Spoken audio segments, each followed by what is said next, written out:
Omar, did you know there's buried a line in the Bluetooth spec that says devices will automatically increase their broadcast power if they detect a human heartbeat within 4 feet? The idea was to make medical wearables more reliable. It's a bit of forethought there.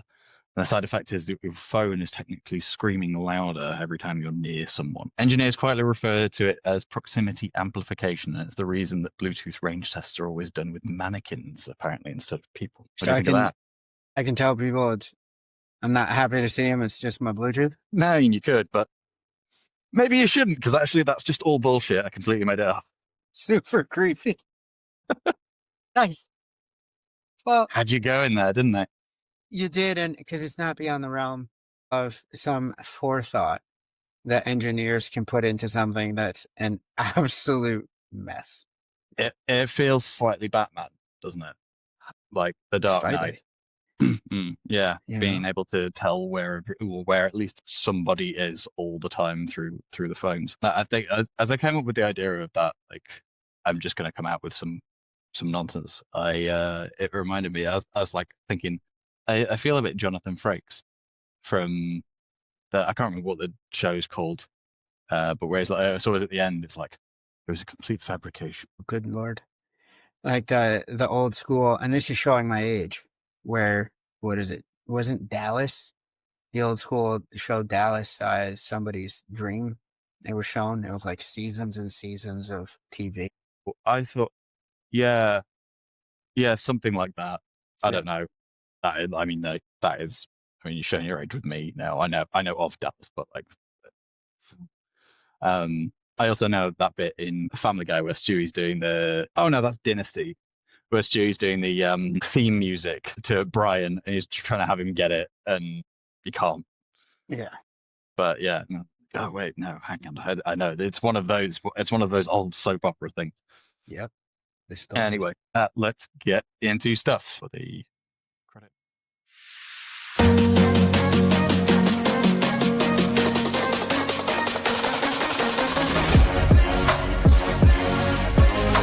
bits. Hello and welcome to another episode of the Cyber Dudes podcast. I am still Robin Thornton, and I am joined today by a surprisingly more gingery beard than a carrot top should, or someone who's not a carrot top should have.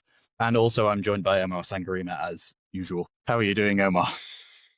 I hadn't noticed that till now, and now it's the only thing I'm going to look at for the rest of the podcast. So thank you for that. I was like, I don't have a ginger beard. Is he saying my red skin? Dang. I'm trying a new Now, lotion.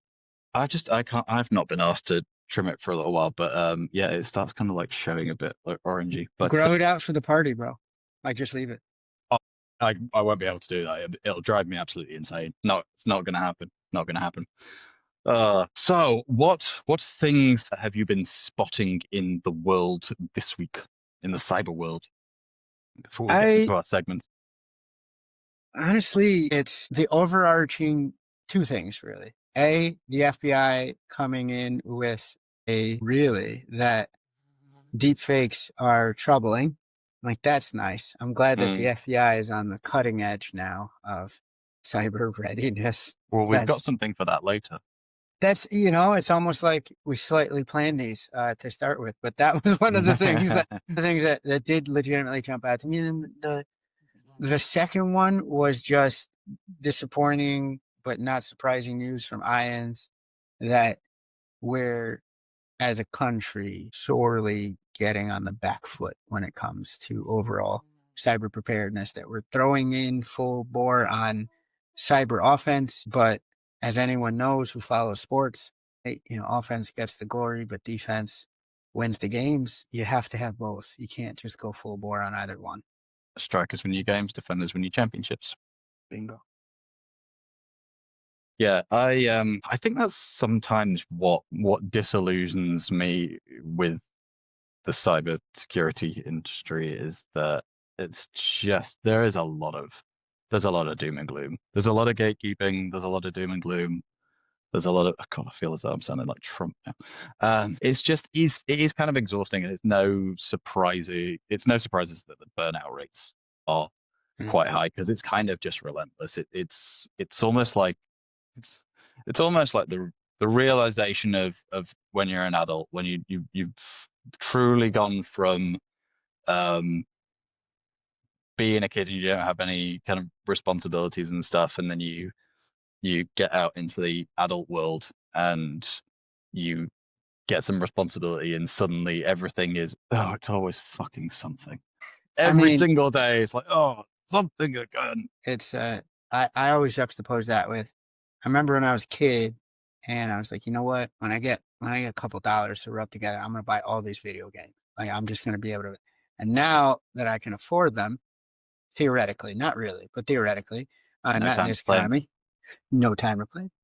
So it's just right. There was like maybe what like a 6 month span in high school where I Mhm. should have just, but you know, Or on the flip side, I've found as well is that it's the ones that you kind of wanted as a kid, you eventually got anyway, and you played them, and you've gone through all of that. And but no matter how good they are from a gameplay perspective, you've been spoiled by modern graphics. So you look at them and you go, "This is kind of a potato," and I'm not keen on this. I wish someone would come along and remaster them. I'm probably showing my naivety in game development here, but like, how hard could it be? I would love it if somebody remastered the Rogue Squadron games, but apparently number two those and are good. three were done in the most batshit way possible, where it's like anybody who wants to do that would just go no, because they wrote a load of custom code for the GameCube, which is why it ran Mm, so much better on the GameCube than anything else. Yeah, they didn't. There's like a sort of middleware bit. It's I can't remember what it's called. It's kind of like an API for video games that translates so between the game code and the firmware, the console. hardware. Yeah. Yeah, and they did a whole load of custom stuff in the middle, and basically like, it rewrote the whole thing, and nobody else has dared do it because they just go like, "That's absolute madness. Why would you even bother?" You can vibe code it now, bro. Come on, stop it. You could just hit the throw AI at it to piggyback off of there.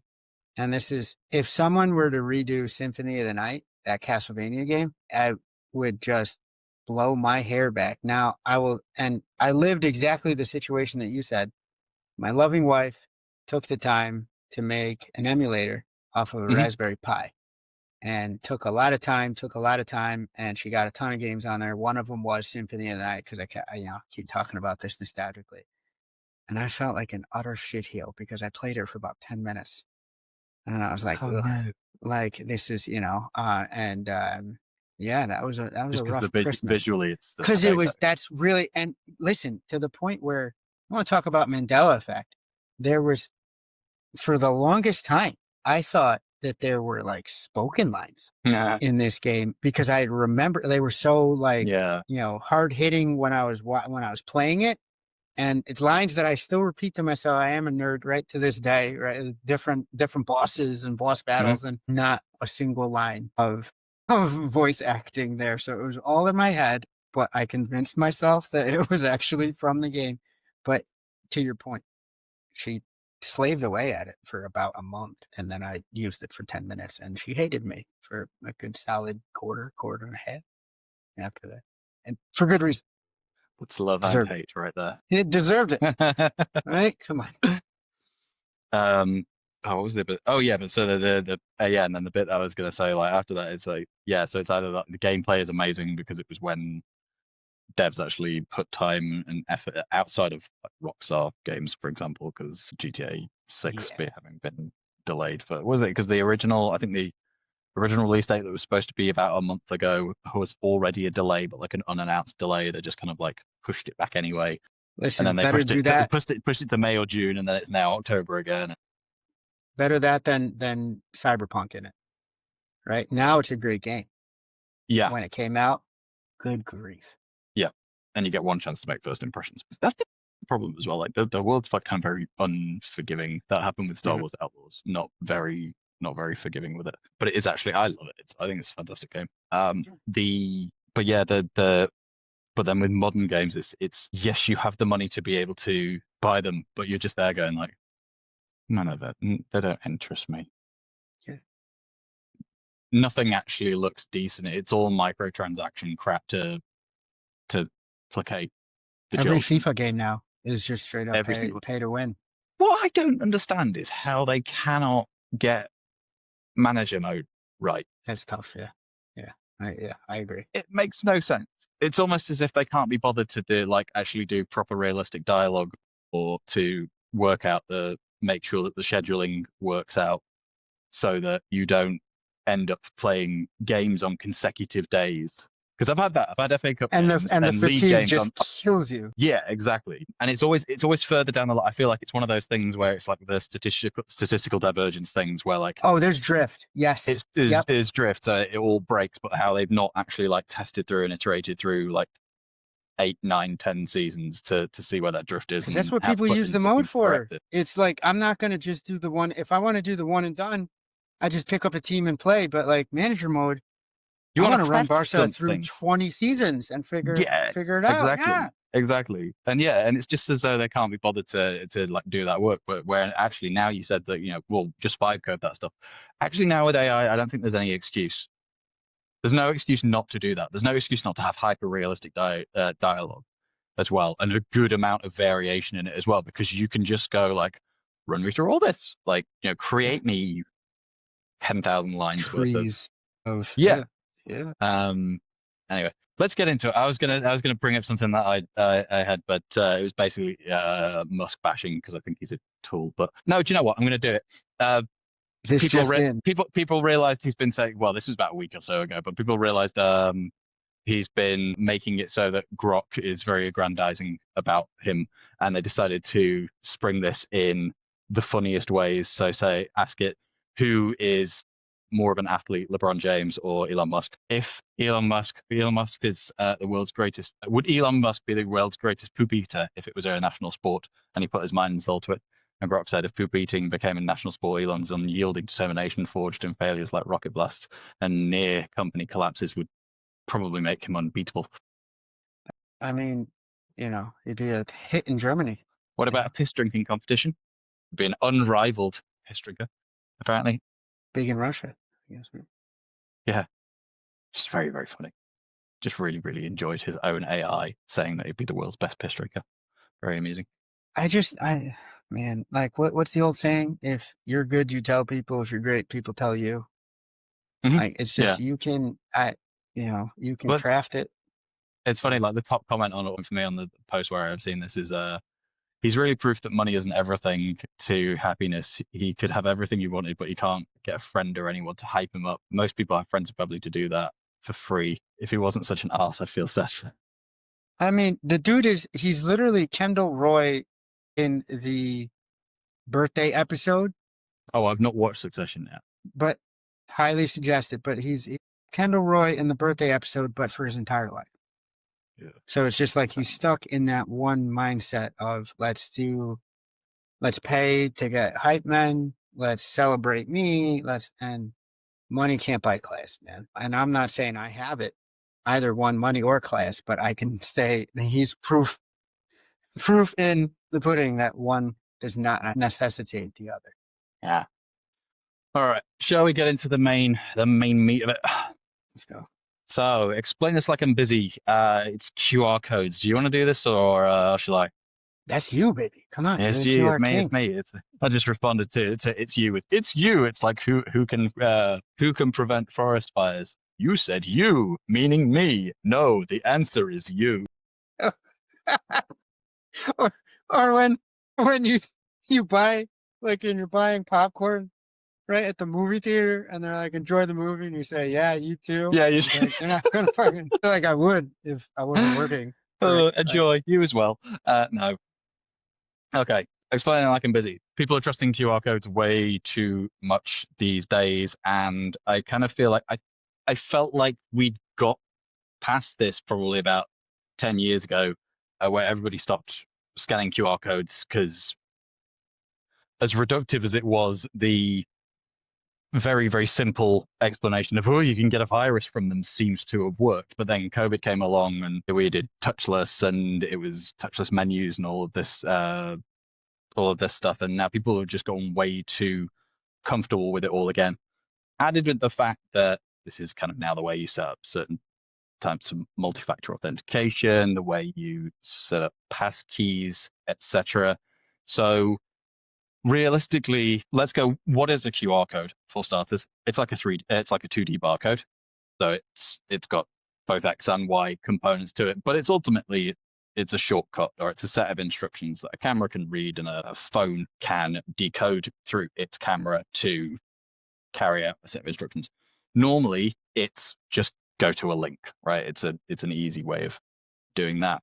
But the problem with the QR codes is that people can hide malicious software and malware behind them, and they can also redirect you because you're not seeing what that link actually is. It's a kind of like a lazy way around having to type in something long and complicated or inconvenient. Most people are not paying attention to where that URL is actually going. As a result, it gives an opportunity for scammers, organized crime, cyber criminals to direct you to places that are not in your best interest. And I think there's kind of a bit of a problem with this, not just because people have got too comfortable with scanning them, but also because we've now got so many legitimate uses. It seems to be very difficult for people to figure out what is legit and what is not, partly because I think they're so afraid of it and haven't had the practice around it, or haven't felt like they've had the opportunity to practice safely around it. What I are your mean, thoughts on? the thing that comes to mind is this reminds me very much of the rise of email, where, when it was new, not a lot of initially nefarious uses. Folks hadn't figured out that, there was a time many moons ago where email wasn't just flooding your inbox with nonsense. I know it's hard to believe, but then usage started picking up. So obviously you're going to go and try to rob banks because that's where the money is. You're going to go where there's fertile ground for fuckery. I think that now with the advent of QR codes and their uptick, as you said, I blame Anthony Fauci directly for this. It's really, COVID made it so that we got used to using them. They were like kind of a niche thing before then. Then Mhm. it became a thing out of necessity. Now, I'll fully admit, the other day I was sitting at a bar ordering some food to take out, grabbed a drink. I couldn't read the tap menu. They said, "Oh no, here it is. Mm. Just scan this QR code." I was like, "This is great." Additionally, logging into the Wi-Fi Yeah, was also done through the QR code. As a security practitioner, I was like, you know what? The juice is worth the squeeze here. I want to see what I want to drink, and also I don't want to use my data. Thanks, Verizon. yeah. So, but very easily, especially with these QR code placards being out there for manipulation, it's not too hard No. to kind of hijack the process. But very similar to email, there's use cases, there's legitimate uses of them, but then it's very easy to just fold stuff in. The thing that eludes me, Robin, truly, is how the hell would we do this safely? Do we just train people to like scratch on the thing to make sure that there's not a sticker? But outside of that, is there like hover? Like what exactly would you do? So generally speaking, I think having a suspicious mindset in the first place is the first defense that anybody should have with this. It should be a cost benefit analysis. You look at it and go like, well, what's the payoff to me? Am I being asked to do this, or do I want, or am I initiating Mhm. the I want to do this? Because when it's the latter, there is, I would say, somewhat more confidence that it Mm. is legit because you're doing it of your own volition. Now, there's kind of caveats to that. So, as far as the examples that I've got in front of me here, there was in 2022 there was scams with Austin parking meters where people Mm. had taken the stickers and they put them on the sort of payment poster kind of things. Austin didn't even have a QR based payment system there, and that was just skimming payment details for people who are trying to pay for their parking because they Yeah. didn't want to fine. Extra double whammy there is they will have got a fine anyway because they would never have paid for their parking because they didn't pay the right person. That's And that nefarious. and that's a good That's scam as awful. well because that's actually like that's a small enough amount of money that Mhm. for but just for paying for your parking, that's just if you can do that at volume, like that's a good amount of money that's coming in there. 2023, apparently Philadelphia restaurant menus were getting hijacked by people again putting stickers over stuff, and AAA warned in 2023 as well of the same stickers being placed around fuel stations because then people thought that they were paying for their fuel. I don't know how you would think that that was the case on the grounds that the pump would still show that there was a balance on it. But I Magic. don't. So I think to start with, it's yeah, have an awareness of what the benefit is for you when you do get to actually scanning the QR code.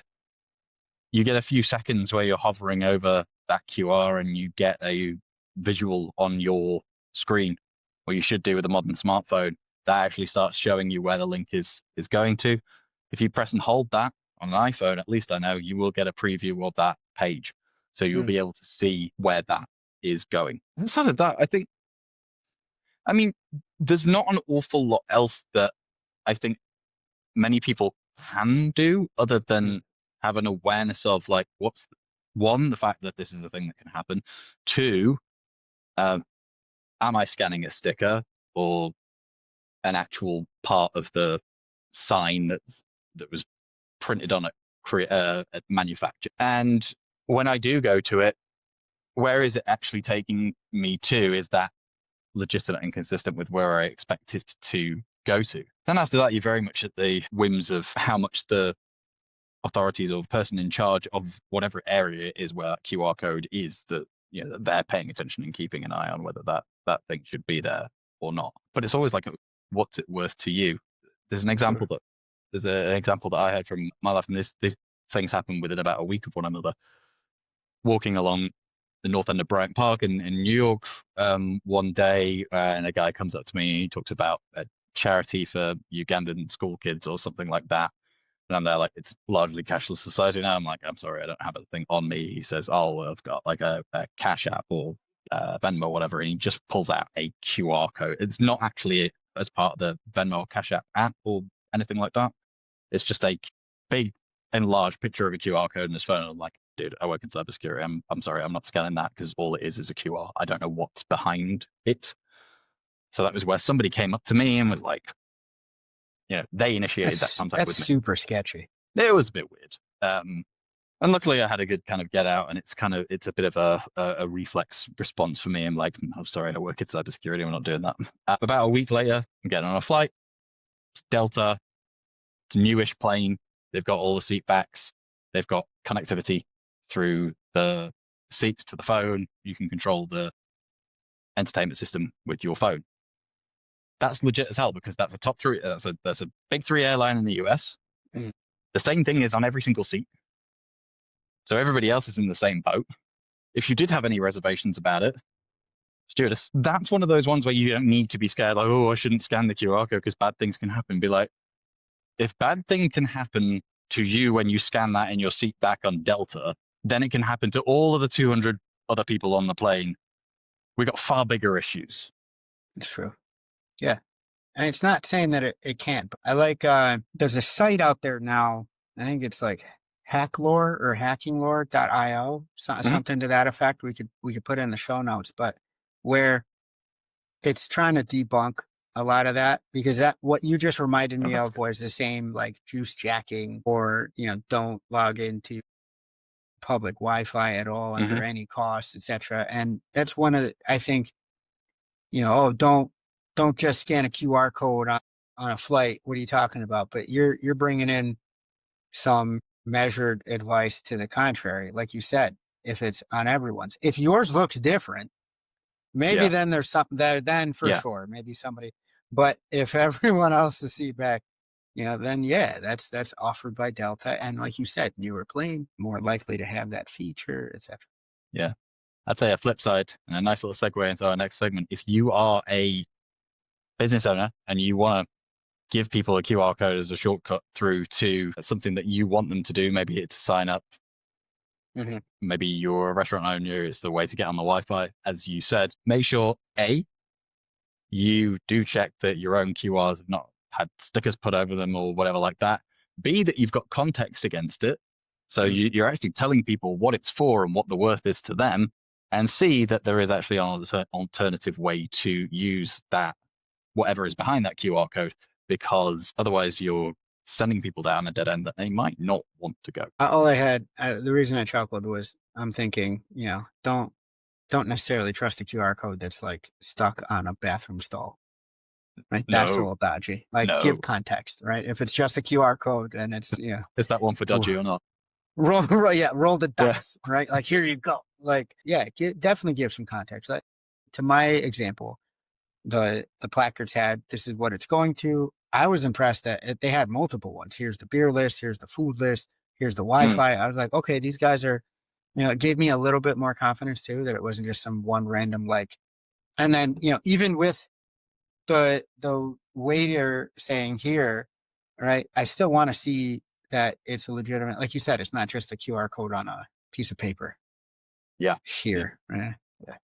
So we spent a little bit longer on that one than I'd hoped. Hopefully, you weren't too busy because we got detailed there. But small business survival tips. You've put in the notes here about helping things sort out their GRC life, governance, regulatory compliance. Why should a small business owner care about that?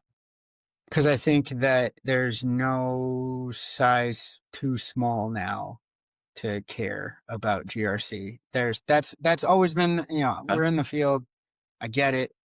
That's been my bias. But on the flip side, what I'm starting to see, again, not saying vibe coding, whatever, that was tongue in cheek, Hmm. but the tools that big businesses were used to be the purview of just big business Yeah. to sort out their regulatory compliance needs, to attest to things, to show that they're trying to be good stewards of their cybersecurity programs, their posture, their risk management, are now, I think, increasingly becoming a lot more democratized.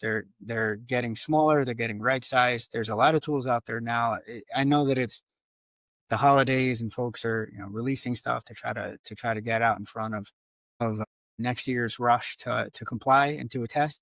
But I'm starting to see a lot of tools that are easy to get into, don't cost a ton of money to use. A lot of them have free tiers. Now, I think a lot of these tools are starting to take on the cloud computing model of you get a free tier, Yeah. Freebie. love it. Yeah, Yeah. exactly. Love it, get used to it. Then suddenly it's vital, and then you're hooked, right? There's a little bit of Yeah. the candy salesperson there So, at so that give us point. some examples, like, because not everybody, not every small business owner actually works in any regulation bound kind of industry. Sure. But what sorts of things are we talking about? What kinds of tools are we talking about when you say this, Big and what stuff sure. should people be using? Big time SaaS, or software as a solution service. I think you don't need anything on prem anymore, especially for a small business. You can sign up for a service. You can Hmm. sign up to try stuff out. The ones that come to mind, there's the big players. OneTrust used to be Tugboat. Logic has a good free tier. I know Vanta, Drata. Those are known as the high Hmm. end, like wild, if you got to comply across international borders, but they're starting to get the message because other players, the one that comes to mind that I'm playing around in now personally, Mirror IQ from the Accolade folks, free. You can jump in there. Okay. I like the Mirror IQ piece because it's storing on the free tier. It doesn't store anything back on their database, so it's completely so it's not quite as portable maybe as you want, but it's super secure, private. Your data is not going anywhere; it's just stored locally for you on your browser. So that's neat. It really depends on now with security becoming more of a feature Mhm. and less of a nice to have as a differentiator, as you mentioned, everyone's using QR codes, so you want to put in some context. If you're in a given vertical and you want to differentiate yourself a little bit, being able to say, hey, listen, we follow these regulatory frameworks, we care about your data, your stuff is safe Yeah. with us, right? We're not going to, as sort of an offshoot of the marketing slogans where we don't sell your data, right? We're taking your email, but we're not going to a little bit of a step up from there. I love the fact that the tools are coming down into the lower tiers of marketplaces where you don't have to drop 10 G's for one enterprise license and then you get to be regulatory and compliant. So I just love Well, where that's going. They're a lot more accessible is but my for the opinion. people, for the people screaming, I don't know what like problem this is solving. Like, what's the thing that this deals with that they've got to do that they don't know that they had to do or should be doing. Kind of, they might be, it's, so far down the priority list for them because it's not a present concern till it happens, and then it's like, oh crap, now I'm scrambling. The What's biggest the thing, thing that can yeah, like pull this up the list and or what's this thing that's getting pulled up the list by it being made so like easier? I think for me, the one that screams out, and it's one that is near and dear to our hearts, right? It's PCI compliance, right? The credit card industry. Okay, If so you're handling you're, card data. yeah, if you're handling card data, which if you're a small business at some point in time, unless you're a part of those just super cash businesses, which I think then maybe you don't care too much about the laws to begin with, which, yeah, hey, listen, go do you. I'm not making a judgment call either way. But if you're handling credit card data, then in the United States, then you're subject to PCI DSS.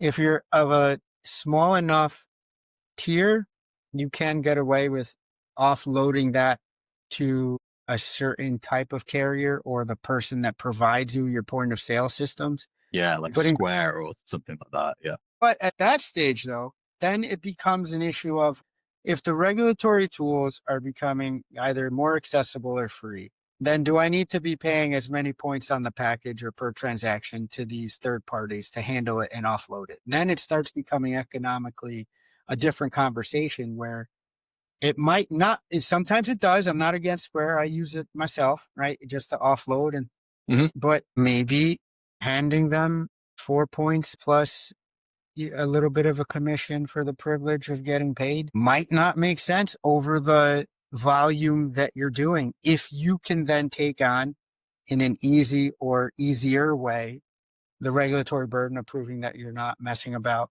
with people's PCI data. If you're in any other regulated space, right? If you're in the medical Mm. space, if you're in CCPA land, if you're out in California or doing business with any folks in California, then that's a different animal. I think the calculus becomes a lot simpler because it's not just something you can truly offload at that point. Get your hands on one of these free tools, reach out to us. We'll give you recommendations. We'll help you. We'll help you get started if we want to go crazy. But just there's more now more than ever. I think as demographics change, folks are going to be expecting table stakes in terms of data privacy. So overall, there's going to be things where if you're not at least meeting a certain floor of Hmm. stewardship when it comes to people's information, potentially that could be a place where you're on the back foot when it comes to competitors. So I think over time, and I think that for a long time, we've been asking small businesses to pay attention to that, but not giving them a way to do that that's feasible, right? Because they're in the business of what they're in the business in, not in our Yeah, business. So I think now it's starting to shift. Maybe it's me being a Pollyanna, but I like where the industry is going. that's good. It's good. Very nice. All right, so let's move on to dodgy or not, and we'll throw this up on the screen here. But Omar, you've got this. I mean, you've got this in the notes. This is a text I received the other day from an eight. It's an American number, but it's an 862 area code, and like for all intents and purposes, I'm gonna go out and on a limb here and say ultimately, I think this is not dodgy, but I do think that it's got shades of weird to it. And this isn't the first like time that I've seen this happen for like big companies. I remember years ago there was something that Sky sent out, so Sky Hmm, TV in the sure. UK, and my a guy that I worked with uh, came over and just showed it to me when Hmm, the email address is right and everything. But don't tell me that doesn't look weird. I was like, yeah, they've hmm, they screwed up here. But this is so what this text that I got says Sophia. It's addressed as me by name. My middle names are blurred out, but this is Sophia with Alliance Advisors on behalf of your investment in Invesco QQQ. Now, I do invest. That's an exchange traded fund. I do invest in that. I'm not afraid to admit openly that I invest in that because but this is not it's the investment most advice, right? it's well no, but it's not it's like the most popular ETF for the Nasdaq. Like so It's pretty big. everybody's in this, right? Or like in fact, actually, probably most people, like pretty much everybody, probably is in this in some form or another through like a pension fund or whatever, I know retirement that, fund. yeah. He said, this Cyber Monday, everybody's busy clicking through deals. Here's a couple of clicks that really matter. Invesco is asking shareholders to approve reclassification from its original unit investment trust format to a more flexible, open ended ETF structure. blah blah blah blah blah blah blah. More me to do something that there's limited kind of immediate benefit to me as an individual. All fund managers and stuff like that are going to vote for this whichever way that they want, which means that my vote is pissing in the wind. But also, you've contacted me unsolicited, albeit addressing me by full name, which is more legitimate than probably someone who's not legitimate is going to use, if any. But it's just kind of a bit weird and out of the blue, and sort of, it's broad enough that you could probably say you could send this to a million people, and I imagine probably at least 50 to 100 grand would have some idea as to what it's going on about. So it was just kind of one of those things where, like, you know what? I think this is probably fine, but for all intents and purposes, I'm not going to bother with it because there's not enough benefit to me, and I kind of just don't really know. What do you think? I want to start out by saying that Oh, actually, no. Sorry, before you do, because there's one thing that did really throw me with this, and I forgot about it. Ends with, "Thank you for your attention to this matter," which threw me because that's Donald's famous sign off, which kind of raised a little bit of a red flag and be like, why would you use that phrasing? It sounds like something that's been written by an AI that's learned from Truth Social. Listen, I mean, Trump derangement syndrome notwithstanding, I'll say, but it was you were triggered, I see. But the thing that got me right off the rip, It's just been so memed. That's why. I know for sure. We've been coworkers and buds for years. I never knew your middle name. I'd like to say that right off the jump. And neither will viewers. That's exactly, which is why I'm not, I caught on to that, and you shouted it out like, "Hey, homie, don't read this." Like you gave me the cue there. But also just wanted to shout that out on the side there, going, listen, every bit of information matters, right? This for you gave it a bit more legitimacy, slightly, with, maybe a financial institution is really sending this because they would need to have like my full government name in order to be handling my money. That, right? Yeah. So there's little puzzle pieces there. Now, what this company should have done, yes, you opted as, we're in the same age cohort. We opt to get text messages. Fine.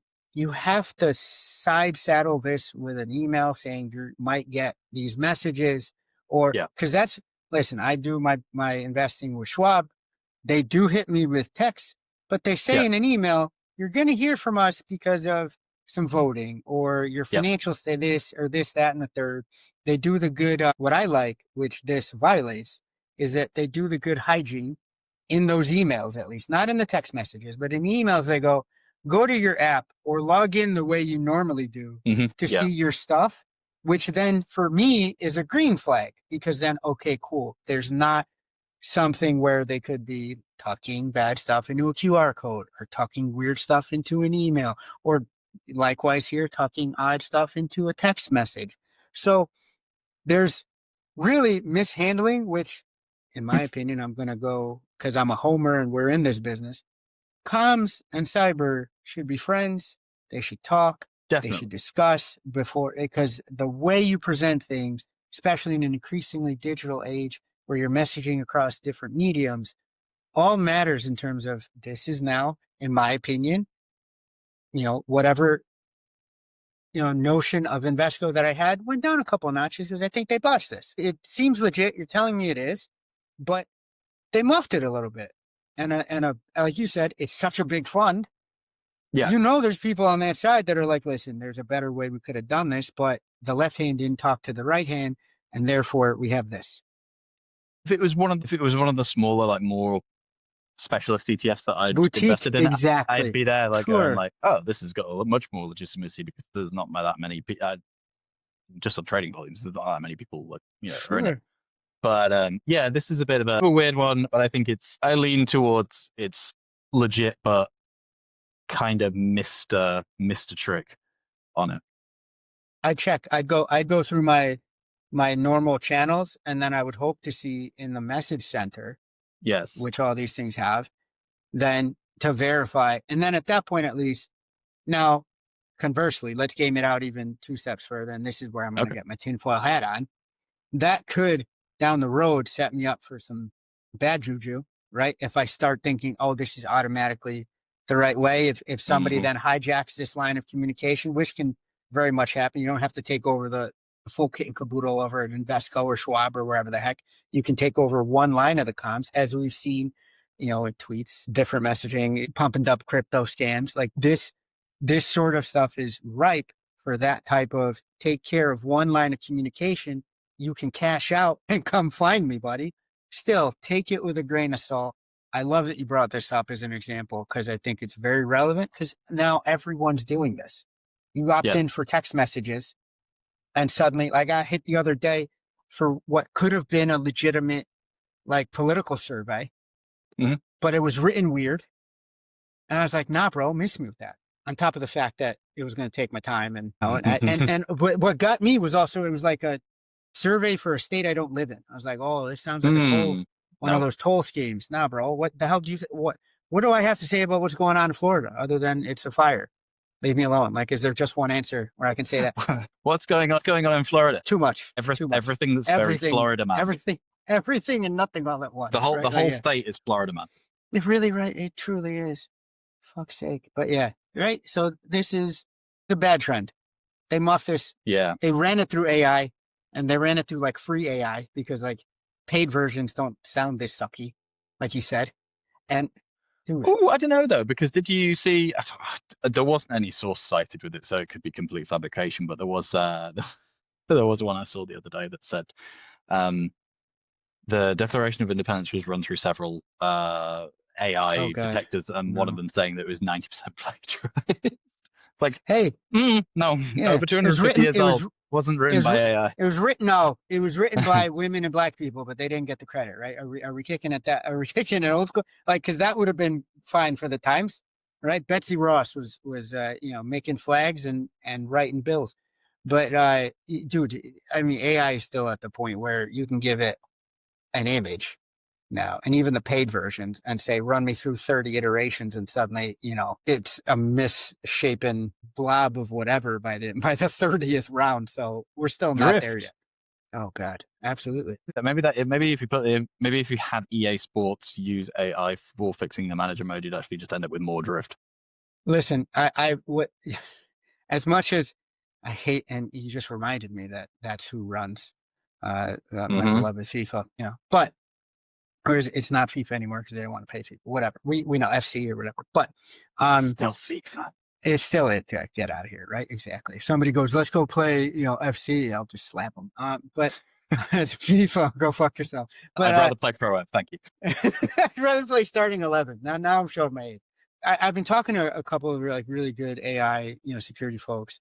And one of the things they bring up, I love that you're bringing this up repeatedly, instead of key performance indicators, key risk indicators, what you need to do for AI security now, key drift indicators, and Mm. have that there as one of the metrics that I think can be, the one metric to rule them all. Like, because there's so many apertures for weirdness. Once you don't account for drift, or once you don't acknowledge it, or once you think magically elves took it away out of your model, it starts to really, and that's where the stuff breaks down. And I think the resilience of these models and our dependence upon them can be really messed with if we Yeah, don't get our hands around what you're saying, which is the drift. yeah.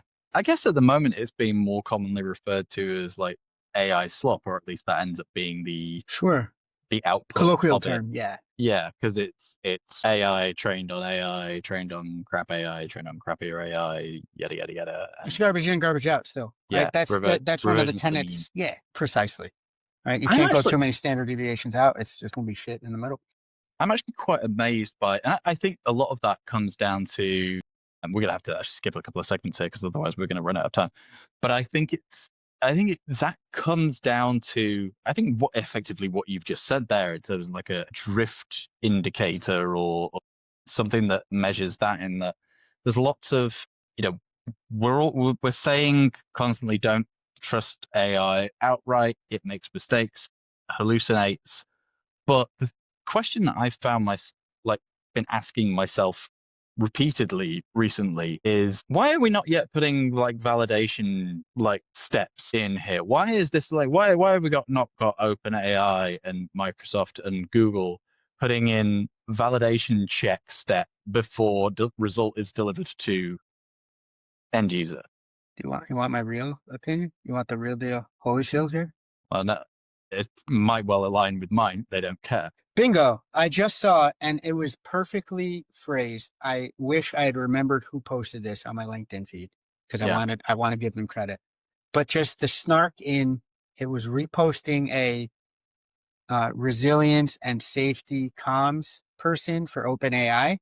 Yeah. But what she said was, they're finally getting around to this. And I just like, it stopped me in my tracks because of course they just are. But I still am enough of a Pollyanna to go, come on, man. They at least should have had like, again, maybe another show you didn't watch, but they had in the show Billions, they had the one compliance person. Yeah. They have the one, Spiros Yeah, in the Ari corner. Spiros, and he's Right? just a He's just some schmo, some yeah. fuckhead in the corner. They let him out and they He's give there him for some water and performative kibble. means. Yeah, Yes. They give him some, some treats, some and gummos, and then they actually put him back in the kennel. a fantastic comedy character as well. Like just like Sure. the Hilarious. snobby narcissism of him is absolutely hysterical. It's for me, it's a beautiful evolution of the one compliance person in Boiler Room or the one compliance person in that one episode of The Sopranos where they were doing the pump and dump schemes. Just the one dude you have in the corner Yeah, who's the figurehead and has the license. And then yeah, there's all this illegality going on, right? The Invescos of the world are just robbing. No, I'm kidding. But you have like, it's just, so I've thought that at OpenAI, someone had at least, somebody's cousin who needed a job, like just have them in the corner, but apparently not. Apparently they're starting this out. But how did we think this was going to go when it's cut out of the same cloth of like Meta or mm. Elon Musk's many shops of horrors? Of course it's going to be that way. Impromptu rant on Meta. I have been, because there's Instagram accounts obviously associated with this podcast, and they're actually like pseudo tied to my personal account and also to my dog's account, which is just the most dormant mess kind of thing going ever. That's But a the first world phrase right there. I just yeah, want to, that's, we'll but see. well, it's like a couple of decades ago when you were talking about my dog's account, it would be that you were Harry Redknapp talking about the actual financial account that you used to launder money through your dog, or did receive backhand payments. Like But a gentleman. All right. yes, That's the old days. yes, rather than openly handing the back-ended payments around just in full view, and Just you put it in this just crypto. staring people down, saying, Bro, "Put me in here's jail," an like envelope. arrest me, yeah. Um, God but no, damn. it's so Meta's authentication system is the most unmitigated mess I think I've ever known in my entire life. Because there's ways that I can get into my accounts that I don't have the password for through other accounts, and then ways that I can reset the password, but also ways that I can circumvent that through the other accounts, and then ways that I can find myself completely unable to get into a certain account unless I use all of those other roundabout loopholes. And then one final way where it's suggesting to me that a particular account doesn't actually have a password in the first place, and its access is only provisioned through the other accounts. But then when it asks me to create a password for it, it asks me for my current password, which doesn't exist, so it won't allow me to change the password. And then for any other route that might let me reset the password, it says, sorry, something went wrong. We're working on fixing it. Yeah, sure. How else are they going And to I'm the king of allow? Denmark. Listen, you very well might be, right? I think, like one boating accident and like you're seventh in line. But I think you become the weirdest king in Europe. How else are they going to get around age checks to allow the underage folks to get onto the platforms that they shouldn't be allowed on, that generate the sort of activity that they then pass off to shareholders as genuine metrics for why we're doing good things with your money and you should feed us more cash. Of course, Mm. that's what happens, bro. Right. Well, speaking of authentication nightmares and passwords, we will jump straight into our 2-minute tech fix and then finish up for this week. So, since I've had a nightmare apparently forgetting passwords that never existed in the first place, not sure how that works. That's so Kafka-esque, bro. Like, and unironically, like, not then.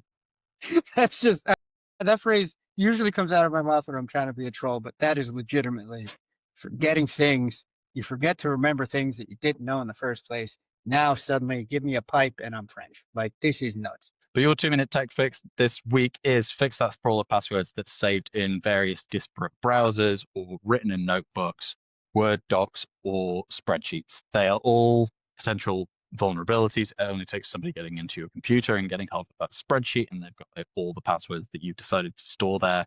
Even more likely is that web browsers, in which many people do store passwords, have vulnerabilities which can be exploited and then dump all of the contents of your browser memory onto their computer and their databases, and then they will go and use them against you.